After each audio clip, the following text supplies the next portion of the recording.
Public forum. A week after battling for life in Pakistan's Jinnah hospital, Indian prisoner Sarabjit Singh slipped into an irreversible coma and died early today. Sarabjit was admitted to the hospital on 26th April following a brutal assault by inmates in Lahore's Loksabha jail. His death has evoked outrage in India. Sarabjit Singh had been in jail for the last 22 years after being convicted of terrorism charges. He was given the death sentence in 1991 for bombings a year earlier in Lahore and Faisalabad, in which 14 people were killed. His family says this conviction was a case of mistaken identity. Pakistan earlier had rejected 3 appeals from India to allow Sarabjit Singh to be treated at home. Latest developments suggest a new strain on India-Pakistan bilateral relations. And this is the issue we are raising in today's edition of Public Forum. I'm Natasha Jha. Discussion now. My first question to you, Ms. Sikri. Do you think the Indian government tried hard enough to bring Sarabjit back? You know, I think that although all the news channels are flashing that he passed away today, the editor of Dawn is supposed to have tweeted at least 5 days ago that he died before his family visited him.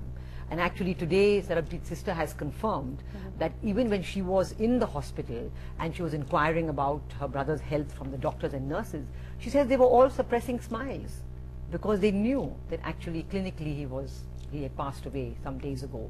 So I think this has been a tragic incident and absolutely showing the brutality and inhumanity with which he has been dealt with which the family has been dealt with.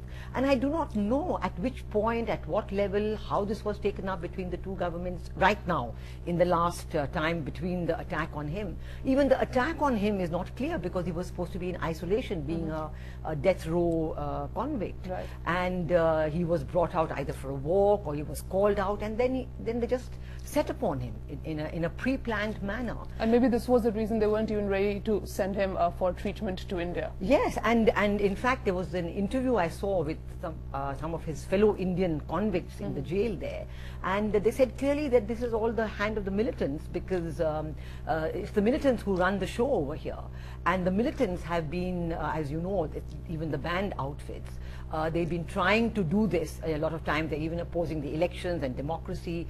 And of course, while it is easy to say that, okay, the militants are doing it, the non-state actors, we all know this is also a situation of a state within a state. Right. And these militants often cannot behave in an official institution like a jail without the connivance. And even if the non-state actors were involved in this, can this really happen without the tacit approval of the state actors? Absolutely not within a jail. And they clearly attacked him to kill because they hit him on the head.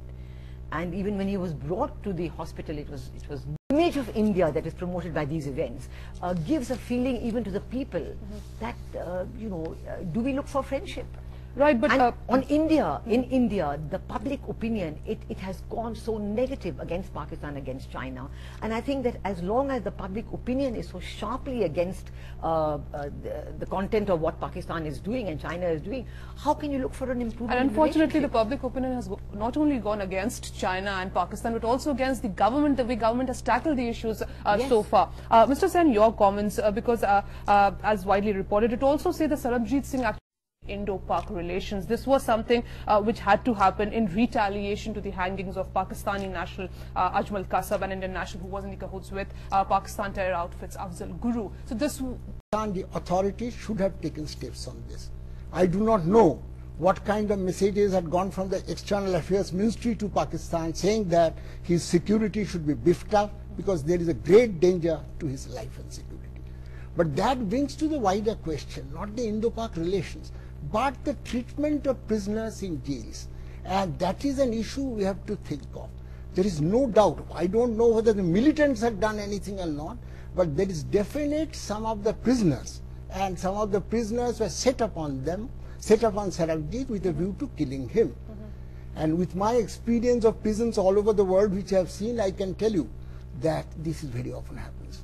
The prison staff use the prisoners, some of the hard-boiled convicts for this purpose. Here, for example, somebody has to be taught a lesson in Indian prison, But Munshi Qaidi someone does who's on it. a death row, do you think the accessibility to a particular prisoner is easy? In this case, Sarabjit, the way he was assaulted, do you think it's possible without the involvement of the Yes. state actors in this? State actors means what? State actors means certainly the prison staff are involved. Right. Prison authorities, without their connivance, without their complicity, it is just not possible.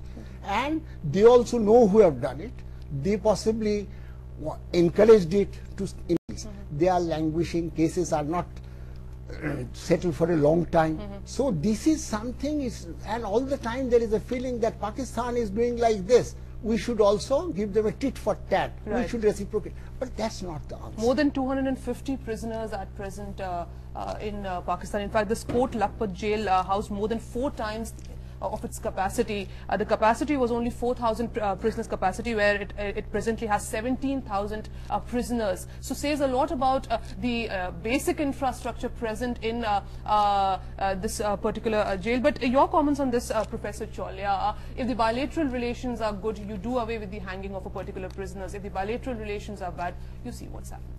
Sure, pardoning and clemency are the line they have, and which conveys a lot. Is these kinds of incidents reveal how forces of intolerance are taking hold in our institutions in our country.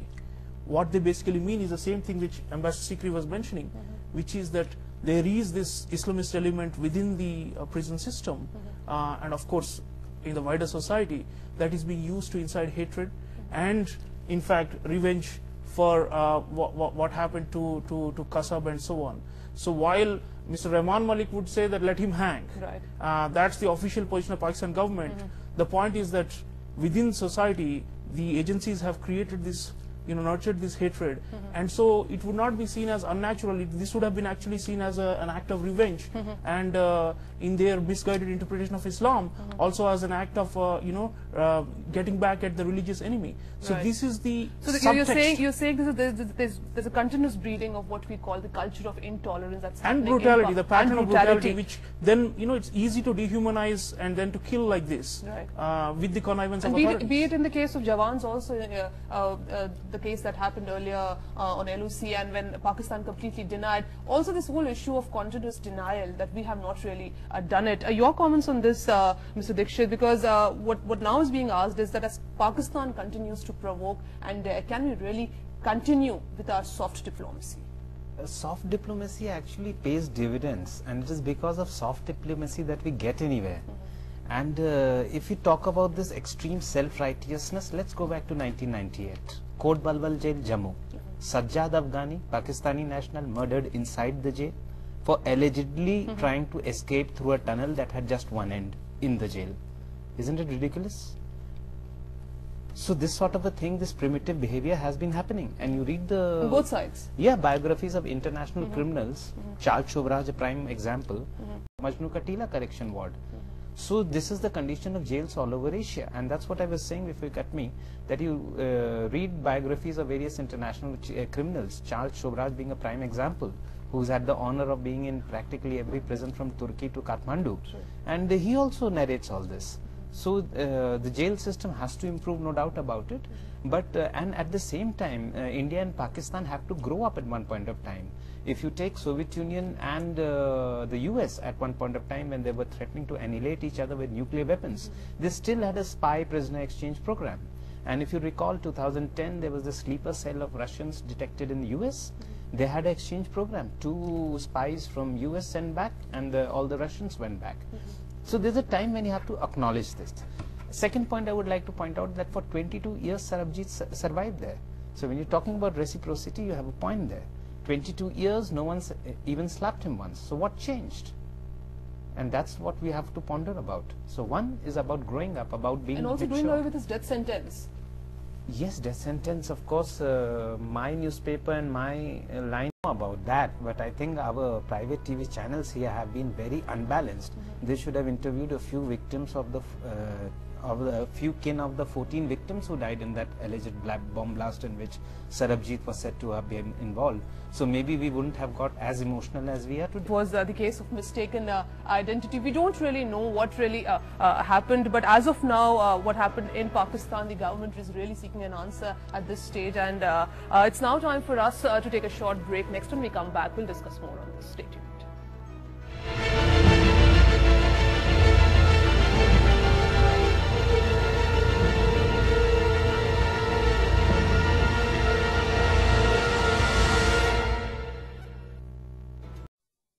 Watching Public Forum. In this edition, we are discussing about Sarabjit Singh's death and what it means for India-Pak relations.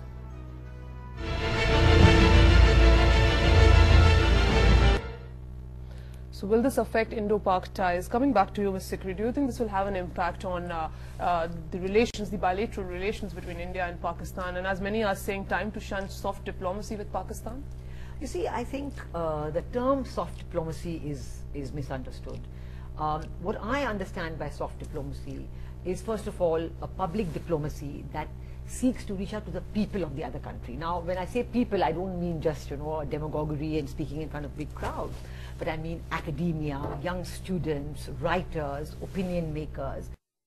Reach out to them with what are the facts of the situation, with the attempt to diffuse, with the attempt to convince and to say that please see everything in the proper context, and if we maintain the importance of the overall relationship being good, it will help you, it will help us, and so on and so forth.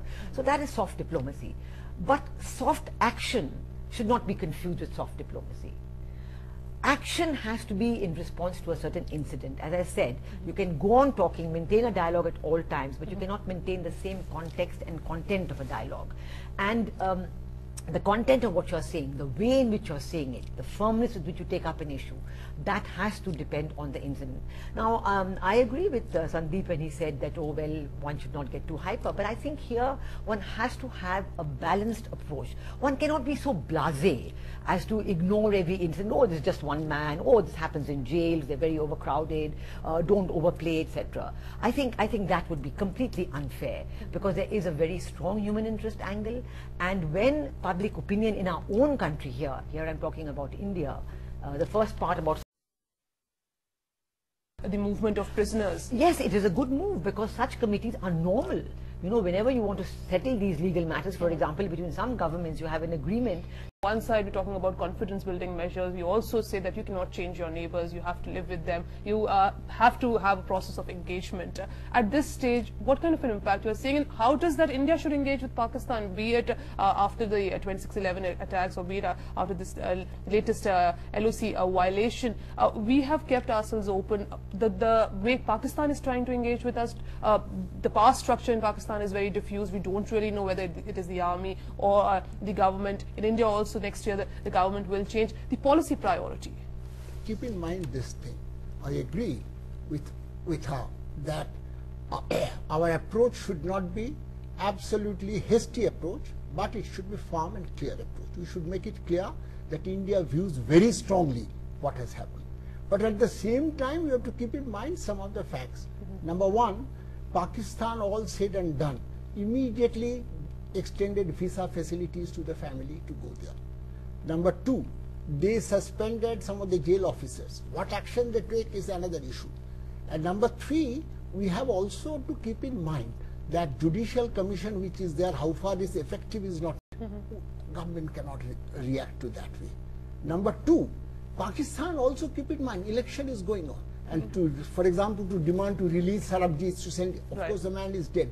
If that will create tremendous popular opposition in Pakistan also. That's a fact of the case. Like what many are saying, if Sarabjit was, if they had given us, if they had given the Indian hospitals the opportunity for him being treated here in India, he could have survived. This agreement was never reached by the Pakistani government, and that really made things difficult, and that is what also leading to a lot of public outrage. These we have to keep in mind. Certainly I agree that chances of Sarabjit's survival would have been much better had it come to India. For any Pakistani government to accept this point, that send are in favor of an understanding with India. Anti-India drum is not being beaten by any political party. This is a situation Pakistan, How army behaves, how army reacts, that is another issue. Army may have an entrenched interest in keeping up the hostility with India, but political parties are also now feeling that Pakistan progress will not be possible if there is permanent antagonism with India. Right. So we have to think of certain firm approach, but to see that Pakistan is totally hostile and we have to deal with them in the most inimical fashion may not be the correct thing to do. Right, so this antagonistic approach will not really work when we deal with Pakistan. Engagement is the only way forward. But your comments on this, Professor Chaulia, we've heard the MEA also today about what they think about this particular issue. They've again mentioned that we would actually, bilateralism will continue, and India and Pakistan are wedded to bilateralism and will follow this pattern. So this through a pragmatic swap.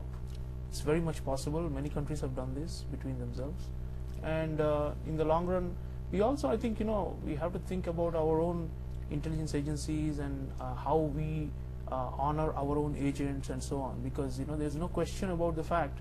I mean, I was reading M.K. Dhar's novel Mission to Pakistan. It is a fictional account about an intelligence bureau agent who goes and joins the Pakistani military undercover. Finally, and then gets exposed, he rots in jail for 18 years and then eventually dies unremembered. And it now turns out it was actually an account of an individual called Ravindra Kaushik, who I think was in the early 80s, was found out, and he died. It's a very impersonal and dehumanized world, the intelligence wars that our two countries have been engaging in for a long time. I hope that these kind of incidents, the public outrage, the family members. Ravindra Kaushik, interestingly, just like Sarabjit's sister, Ravindra Kaushik's brother said, if my brother was an American citizen, they would have gotten him out of jail from Pakistan in 3 days, using all means possible and all kinds of leverage. So the anguish is there, and we must recognize the suffering of the families. And we must also think about how we must honor our dead. I was told that the Prime Minister has called him a son of India. And I hope that it conveys the message. And in fact, Punjab will be giving a state funeral to Sarabjit Singh, as was reported in latest by websites today. But intelligence agencies can never own up their sources. This is the practice all over the world. India is no exception. Right. But Professor Chaulia, as we were discussing it earlier also about the way Indian government has dealt with it, and as I was asking Mr. Dixit also about the international pressure. As you said, if he was an American citizen, he could have been out from this jail in just 3 days. The international pressure exerting, the pressure also through international bodies like United Nations would have really worked in favor of Sarabjit? I don't know, because a state can always cite sovereignty and say it's impervious to all these. I mean, not even the ICRC, the International Committee of Red Cross, which has a mandate to visit prisons and inspect how detainees are being held, was given access to Sarabjit towards the end of his life. So even our own consular officers were not. Yes, right. They were not so they're pretty impervious to these kind of pressures, and because high stakes game, because they say he was a terrorist, he's a convicted terrorist.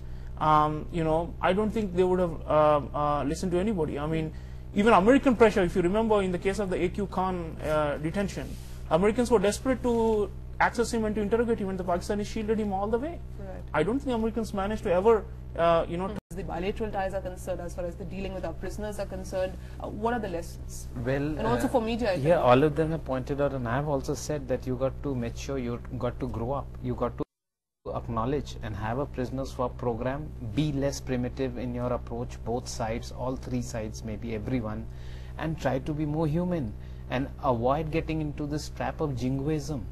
Again, which Mrs. Sikri was referring to, that beheading of the soldier, the pitch was raised to such a level that the Prime Minister had to say there is no business as usual. Right. Similarly, in this case also, the Prime Minister was forced to say things because the media just got after him. And because of that, there's been virtually no bilateral business with Pakistan since September. When you're not talking to people since September, do you think it consistently? They have been doing it for they've been doing it for a long time, but yeah, as you rightly rightly a blind eye to the nuclear program also long back. Right, and even Pakistan's anger after Osama's killing against America, that also. That's true. So take a lesson from that diplomacy. So as as they say in politics, China. Stay tuned.